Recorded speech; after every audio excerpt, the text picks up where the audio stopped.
Fala galera, beleza? Aqui quem fala é o professor Lohan de Biologia e hoje nós vamos à resolução de 3 questões referentes ao tecido epitelial. Vamos à primeira delas.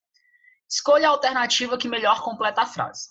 As células do tecido epitelial glandular produzem substâncias chamadas de secreções, que podem ser utilizadas em outras partes do corpo ou eliminadas do organismo. Essas secreções podem ser 1. Quando espessas e ricas em muco. 2. Quando fluidas e ricas em proteínas. Ou 3. Quando secreções mucosas e serosas ocorrem juntas. Aqui é uma questão bem tranquila, tá, pessoal? Ele refere-se ao tecido epitelial glandular, que forma estruturas denominadas de glândulas, né?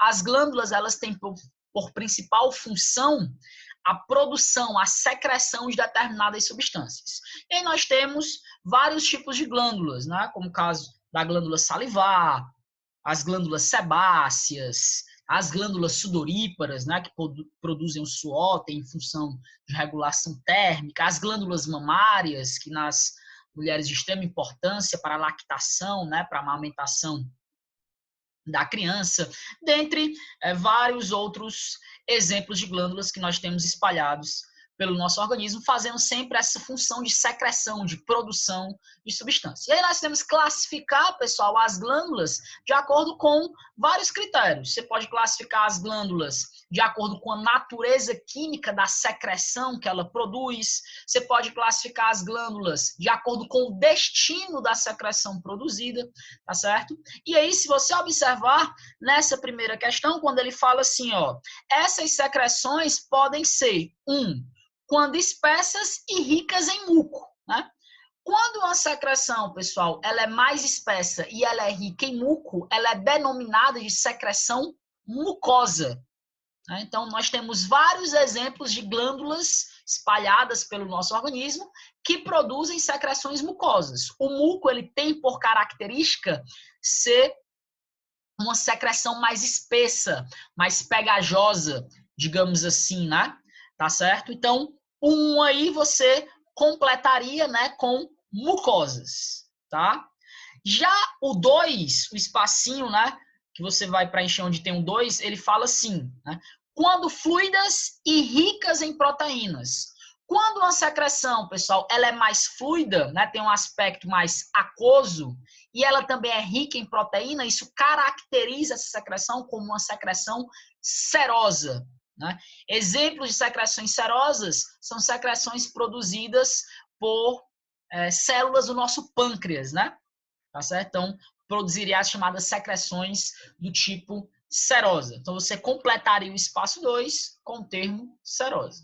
E quando a secreção, pessoal, ela tem uma parte mucosa e uma parte serosa, ela vai ser classificada como uma secreção mista, era o que você iria completar no número 3, quando ele fala ou 3, quando secreções mucosas e serosas ocorrem juntas. Aí você completaria com a palavra mistas. E, portanto, né, ficaria mucosas, 2, serosas, 3, mistas, o que você encontraria no item ou, né, na opção desdado.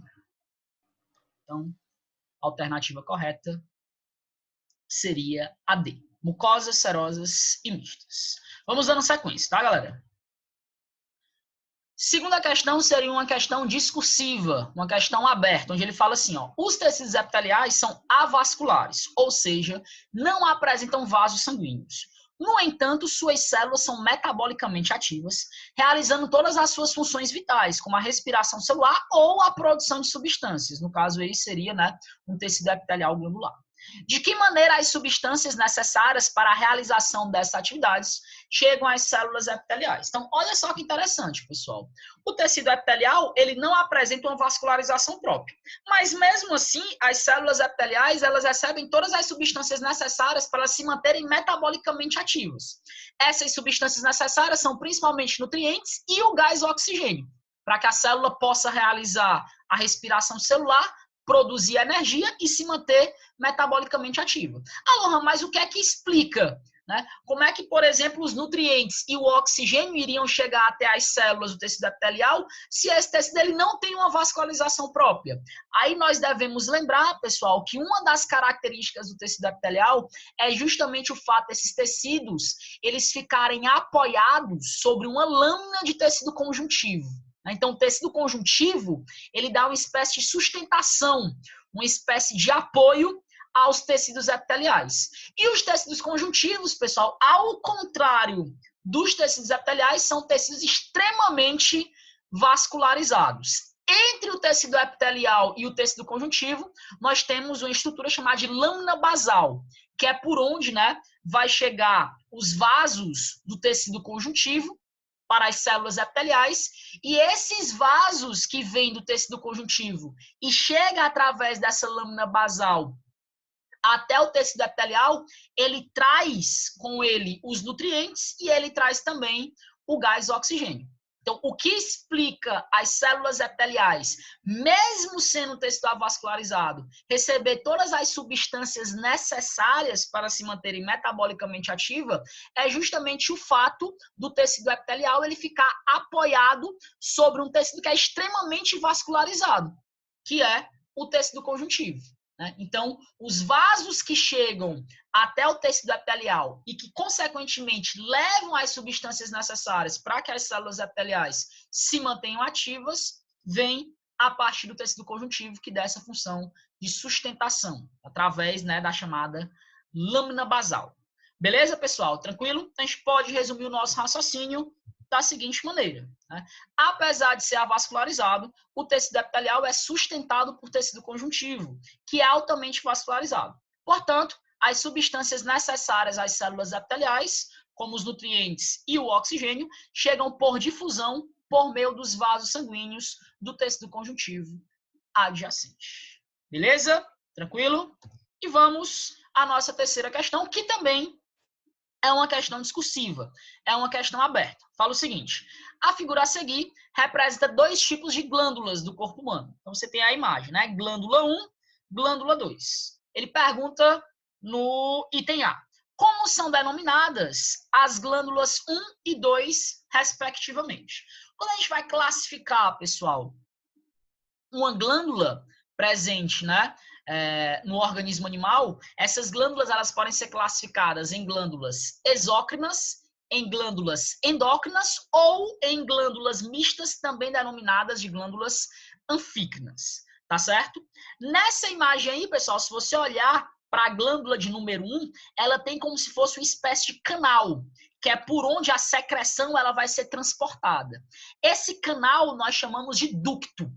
A presença de ducto, pessoal, é exclusivo das chamadas glândulas exócrinas. Ou pode ser encontrado também na glândula mista, já que a glândula mista ela tem uma porção exo e ela tem uma porção endo, né? Mas sempre que você falar em ducto, você vai lembrar de uma glândula exócrina, tá certo? E esse ducto, a função dele é levar o produto de secreção da glândula exócrina ou para fora do corpo, daí vem o prefixo exo, né? Fora, externo, ou a glândula exócrina, ela pode também levar através do seu ducto a sua secreção para a cavidade de algum órgão do nosso corpo. É o caso da saliva, pessoal, né? A glândula salivar, ela é um exemplo de glândula exócrina. Ela tem um ducto por onde é transportada a saliva e a saliva ela vai ser liberada dentro da cavidade bucal, certo? As glândulas mamárias seriam outro exemplo de glândulas exócrinas, só que a glândula mamária ela expele o leite para fora, né? Para fora do corpo, através de um ducto, através de um canal. Então, a glândula 1, pessoal, pela presença do ducto, seria uma glândula exócrina. Era assim que você iria fazer essa identificação. E a glândula 2, pessoal, se você observar, ela não tem ducto, né? Inclusive, a glândula 2, ela se separa do tecido epitelial, ó. Enquanto a glândula 1, ela permanece, como se anexa ao tecido epitelial, do qual ela é originada, né? Então, também é outra característica. A glândula exócrina, ela permanece, né, ligada às células do tecido epitelial ao qual ela foi formada. E aí nós temos a presença desse ducto, desse canal. a partir dessas células epiteliais. Já a glândula endócrina não, pessoal, né? A glândula endócrina, ela acaba se isolando do tecido epitelial da onde ela foi originada. E ela não apresenta ductos, ó. Se você observar, ela não tem canais, tá? Lohan, de que maneira, então, uma glândula endócrina ela vai transportar o seu produto de secreção? Através dos vasos sanguíneos. As glândulas endócrinas, pessoal, próximas a elas já passam vasos e elas liberam os seus produtos de secreção diretamente na corrente sanguínea. O produto de secreção de uma glândula endócrina nós chamamos, né, genericamente de hormônio. Hormônio é produto de secreção de glândulas ditas endócrinas. Então, glândula 1, exócrina, devido à presença do ducto. Glândula 2, endócrina, não há a presença dos ductos e o produto de secreção vai ser liberado diretamente no interior dos vasos, na corrente sanguínea, para ser levado até, né, o seu local de atuação. Ok? Então, resposta do item A, glândula 1, exócrina, glândula 2, endócrina. Já o item B, pessoal, de que maneira essas duas glândulas se diferenciam estrutural e fisiologicamente? É só você aproveitar o raciocínio que eu utilizei, né, no item A. O que é que você pode utilizar para diferenciar estruturalmente uma glândula exo e uma glândula endo? A presença ou a ausência dos ductos, tá certo?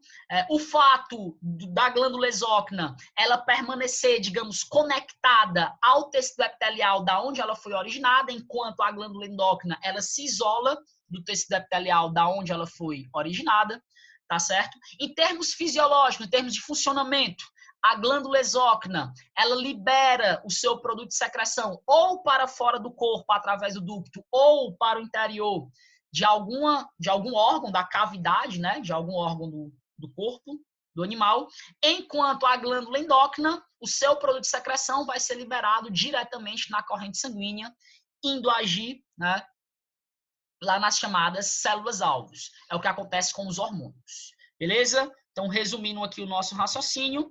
Então, a glândula 1, exócrina, apresenta ducto e seu produto de secreção pode ser liberado para fora do corpo ou para a cavidade de algum órgão. Já a glândula 2, endócrina, não apresenta ductos e seu produto de secreção, que são os hormônios, são liberados diretamente na corrente sanguínea, agindo sobre uma célula-alvo do organismo. Tranquilo, pessoal? Espero ter ajudado vocês. Um forte abraço, até a próxima e fiquem com Deus.